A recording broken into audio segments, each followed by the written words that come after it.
ಗದಗ ಜಿಲ್ಲೆ ನರಗುಂದ ತಾಲೂಕು ಸುರಕೋಡದ ನವಗ್ರಾಮದಲ್ಲಿ ಅಂದಾಜು 2,50,00,000 ರೂಪಾಯಿಗಳಲ್ಲಿ ಸಿಸಿ ರಸ್ತೆ ಮತ್ತು ಗಟಾರ ನಿರ್ಮಾಣ ಕಾಮಗಾರಿಗೆ ಗುದ್ದಲಿ ಪೂಜೆಯನ್ನ ನೆರವೇರಿಸಿದರು.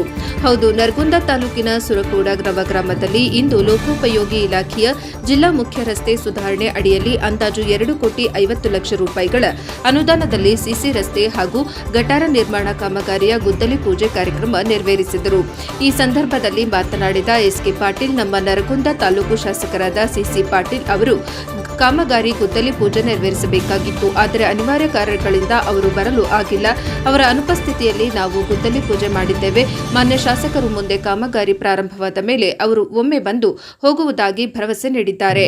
ಇನ್ನು ಇದೇ ಸಂದರ್ಭದಲ್ಲಿ ಗುತ್ತಿಗೆದಾರರಿಗೆ ಕಾಮಗಾರಿಯನ್ನ ಕಳಪೆ ಮಾಡಬೇಡಿ ಎಂದು ತಿಳಿಸಿದರು. ನಂತರ ಮಾತನಾಡಿದ ಎಸ್ಬಿ ಕರಿಗೌಡರ್, ನಮ್ಮ ಗ್ರಾಮಕ್ಕೆ ಸನ್ಮಾನ ಸಿಸಿ ಪಾಟೀಲ್ ಅವರು ಅನೇಕ ಕಾಮಗಾರಿಗಳನ್ನು ಮಾಡಿಕೊಟ್ಟಿದ್ದಾರೆ. ಇದರಿಂದ ನಮ್ಮ ಊರು ನರಗುಂದ ತಾಲೂಕಿನಲ್ಲಿ ಹೆಚ್ಚು ಅಭಿವೃದ್ಧಿ ಹೊಂದಿದ ಗ್ರಾಮವಾಗಿದೆ ಎಂದರು. ಅಲ್ಲದೆ ನಮ್ಮ ಗ್ರಾಮ ಪದೇ ಪದೇ ನೆರೆ ಹಾವಳಿಗೆ ತುತ್ತಾಗುತ್ತಿತ್ತು. ಆಗ ನಮ್ಮ ಗ್ರಾಮವನ್ನು ಶಿಫ್ಟ್ ಮಾಡಲು ಸನ್ಮಾನ್ಯ ಸಿಸಿ ಪಾಟೀಲ್ ಅವರಿಗೆ ತಿಳಿಸಿದಾಗ ಅವರು ಆಗಿನ ಮುಖ್ಯಮಂತ್ರಿ ಬಿಎಸ್ ಯಡಿಯೂರಪ್ಪ ಅವರ ಜೊತೆ ಮಾತನಾಡಿ ನಮ್ಮ ಊರನ್ನು ಶಿಫ್ಟ್ ಮಾಡಿ ನಮ್ಮ ಊರನ್ನು ಉದ್ಧಾರ ಮಾಡಿದ್ದಾರೆ ಎಂದರು. ಈ ಸಂದರ್ಭದಲ್ಲಿ ಎಸ್ಬಿ ಕರಿಗೌಡರ್, ಎಸ್ಕೆ ಪಾಟೀಲ್, ಪುಷ್ಪಾ ಫಿಡಣ್ಣವರ್, ಗೀತಾ ತಳವಾರ, ಪಿಡಿಒ ಎಚ್ಎಸ್ ಚಟ್ರಿ, ಚಂದ್ರಶೇಖರ್ ಪಾಟೀಲ್, ವೀರೇಶ್ ಉಪಾಸಿ, ಅನಿಲ್ ದರಿಯಾನವರ್, ಮುತ್ತಣ್ಣ ಫಿಡಣ್ಣವರ್, ಜಿನಾಸಾಬ್ ಮುಲ್ಲನವರ್, ಮುತ್ತಯ್ಯ ಚಿಕ್ಕಮಠ, ಮಂಜು ಹುಡೇದ, ಮುತ್ತು ಮಾದರ ಮುಂತಾದವರು ಉಪಸ್ಥಿತರಿದ್ದರು. ವರದಿ ಚಂದ್ರಶೇಖರ ಗೌಡ ಪಾಟೀಲ್, ಎನ್ಕೆಎಸ್ ಟಿವಿ 4 ನರಗುಂದ. ಸರ್ವ ಋತುಗಳ ರೋಡು, ಕರೆಂಟು ಹಾಗೂ ನೀರಿನ ವ್ಯವಸ್ಥೆ, ಕೆರೆ ವ್ಯವಸ್ಥೆ ಇವನ್ನೆಲ್ಲ ಅವತ್ತಿನ ರಾಜ್ಯ ಸರ್ಕಾರ ಶ್ರೀಯುತ ಬಿಎಸ್ ಯಡಿಯೂರಪ್ಪನವರ ಮುಖ್ಯಮಂತ್ರಿ ಅವರ ಒಂದು ಸಾನ್ನಿಧ್ಯದಲ್ಲಿ ಈ ಕಾರ್ಯಕ್ರಮಗಳು ನಡೆದು ಕೋಟಿ ರೂಪಾಯಿ ಸಿಸಿ ರೋಡ್ ನಿರ್ಮಾಣ ಮಾಡೋ ಸಲುವಾಗಿ ಮಾನ್ಯ ಶಾಸಕರು ಮುತುವರ್ಜಿ ವಹಿಸಿ ನಮ್ಮ ಗ್ರಾಮಕ್ಕೆ ಹಾಕಿದ್ದಾರೆ. ಆ ಪ್ರಕಾರ ಇವತ್ತು ಶುಭ ಮುಹೂರ್ತದಲ್ಲಿ ನೆರವೇರಿಸ್ಬೇಕಂತೇಳಿ ನಿರ್ಧಾರ ಮಾಡಿ ಸಾಹೇಬರು ಕ್ಯಾಂಪ್ ಕೊಟ್ಟಿದ್ರು. ಕಾರಣಾಂತರದಿಂದ ಅವ್ರಿಗೆ ಬರೋಕ್ಕಾಗಲಿಕ್ಕೆ ಗ್ರಾಮದ ಹಿರಿಯರ ಮೇಲೆ ಅದರ ಜವಾಬ್ದಾರಿ ಹಾಕಿ ಅವರು ನಮ್ಮ ಕಾರ್ಯಕ್ಕೆ ಅನುವು ಮಾಡ್ಕೊಂಡು ಹೋಗಿದ್ದಾರೆ.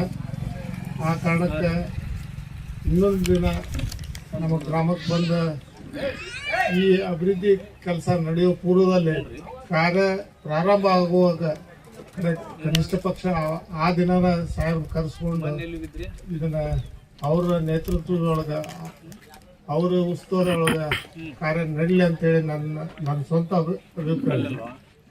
ಇದು ಅವಶ್ಯಕ, ಯಾಕಂದ್ರೆ ಮಳೆಗಾಲದಾಗ ಈ ನವಗ್ರಾಮದಲ್ಲಿ ಓಡಾಡೋದು ಭಾಳ ತೊಂದರೆ ಇತ್ತು.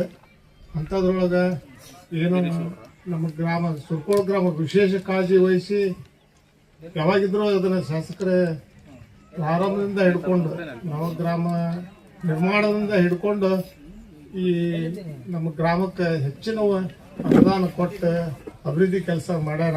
ಅದಕ್ಕೆ ಆ ಕಾರಣಕ್ಕಾಗಿ ಈ ಕಾರ್ಯಕ್ರಮ ಅಥವಾ ಈ ಕಾಮಗಿರಿ ಪ್ರಾರಂಭಕ್ಕೆ ಚಲೋ ಮಾಡೋ ಮುಂದೆ ಅದರ ಅವರ ಉಪಸ್ಥಿತಿ ಒಳಗೆ ಇದ್ಕೊಂಡು ಇದನ್ನು ಕಾರ್ಯ ಮಾಡ್ಬೇಕಂತೇಳಿ ಅನಿಲ್ ದರೇನ್ ಅವ್ರಿಗೆ ನಾನು ಒಂದು ಅಭಿಪ್ರಾಯ ಕೊಡ್ತೇನೆ. ಅದು ಸಿಸಿ ಪಾಟೀಲ್ ಸಾಹೇಬ್ ಈ ಒಂದು ಕಾರ್ಯಕ್ರಮಕ್ಕೆ ಅವಶ್ಯವಾಗಿ ಬರಬೇಕಾಗಿತ್ತು. ಅವರ ಏನೋ ಒಂದು ಕೆಲಸದ ಒತ್ತಡ, ಅವರ ಅನುಪಮ ಸ್ಥಿತಿಯಲ್ಲಿ ಅವರಿಗೆ ನಾನು ತುಂಬಾ ನಮಸ್ಕಾರಗಳನ್ನು ತಿಳಿಸುತ್ತಾ ಈ ವೇದಿಕೆ ಮುಖಾಂತರ ಈಗಾಗಲೇ ಸಿದ್ದನಗೌಡರು ಹೇಳಿದ್ರು, ಈ ಕೆಲಸ ಇವತ್ತು ಭೂಮಿ ಪೂಜೆ ಮಾಡೇವಿ. ಇನ್ನು ಮುಂದೆ ಕೆಲಸ ಪ್ರಾರಂಭ ಮಾಡಬೇಕಾದ್ರೆ ಅನಿಲ್ ದರೇನ್ ಅವರು ಈ ಕೆಲಸದ ಉತ್ಸವ ಏನು ತಗೊಂಡಾರ, ಆ ಕೆಲಸ ಪ್ರಾರಂಭವಾಗುವಾಗ ಆ ಸಾಹೇಬರನ್ನ ಕರ್ಕೊಂಡ್ಬಂದು ಇನ್ನೊಮ್ಮೆ ಸಾಂಕೇತಿಕವಾಗಿ ಅವ್ರ ಕಡೆಯಿಂದ ಇದನ್ನ ಸ್ವಲ್ಪ ಉದ್ಘಾಟನೆ ಮಾಡಿ ಅವರು ಹೋದ್ರು ಕಾಂಟ್ರಾಕ್ಟರ್. ಈಗಾಗಲೇ ಅದು ಎರ್ಕಲ್ ಬಿಡಿ ಬಿಟ್ಟು ಸೈಕಲ್ ಮೋಟರ್ ಸತ್ಯಕ್ಕೆ ಅಡ್ಡಾಡಕ್ಕ ಬರಲ್ಲಂತ ಪರಿಸ್ಥಿತಿ ಅಷ್ಟು ಎರ್ಕಲ್ ಬಿಡಿ ಬಿಟ್ಟೈತಿ. ಅದಕ್ಕೆ ನಾನು ದರೇನ್ ಅವರಿಗೆ ಈ ವಿಷಯದ ಬಗ್ಗೆ ಹೇಳೋದಂದ್ರೆ, ಬಾಜು ಕಾಂಟ್ರಾಕ್ಟರ್ ಇದು ಗಟರ್ ವಾಲ್ ಮಾಡ್ಕೊರಿ, ಗಟರ್ ವಾಲ್ ಮಾಡಿಕೊಂಡು ಸರಿಯಾದ ರೀತಿಯಿಂದ ಇದರ ರಾಜಿ ವ್ಯವಸ್ಥೆ ಇಲ್ಲ. ಅನಿಲ್ ಅವರು ಇದು ಏನು ಬಂದೈತಿ ಈ ವ್ಯವಸ್ಥೆ ಪರಿಪೂರ್ಣವಾಗಿ ನಮ್ಮೂರಿನ ಜನರಿಗೆ ಮುಂದೆ ಇದರಿಂದ ಅನಿಲ್ ಅವ್ರು ಮಾಡಿ ಹೋದ್ರು ಇಷ್ಟ ಬಾಯಿ ಬಿಡ್ತಿ ಅನ್ನುವಂತ ನಿಮ್ಮ ಹೆಸರಿಗೂ ಪೆಟ್ಟು ಬರಬಾರ್ದು, ನಮ್ಮ ಶಾಸಕರ ಹೆಸರಿಗೂ ಪೆಟ್ಟು ಬರಬಾರ್ದು, ಇಲ್ಲಿ ನೆರೆದಂತ ಹಿರಿಯರ ಹೆಸರಿಗೂ ಪೆಟ್ಟು ಬರಲಂಗ ಅತ್ತಗಿತ್ತ ಗಟರ್ ವಾಲ್ ಕಾಂಕ್ರೀಟ್ ವಾಲ್ ಮಾಡಿಕೊಂಡು ಅದನ್ನ ಕರೆಕ್ಟಾಗಿ ಸೆಂಟ್ರಿಗೆ ನೀವು ಏನಪ್ಪಾ ಅಂತಂದ್ರೆ ರೋಡಿನ ಕಾಂಕ್ರೀಟ್ ಹಾಕಿದ್ರೆ ಅದು ಸಿಂಕ್ ಆಗಕ್ಕೆ ಸಾಧ್ಯತೆ ಆಗೋದಿಲ್ಲ.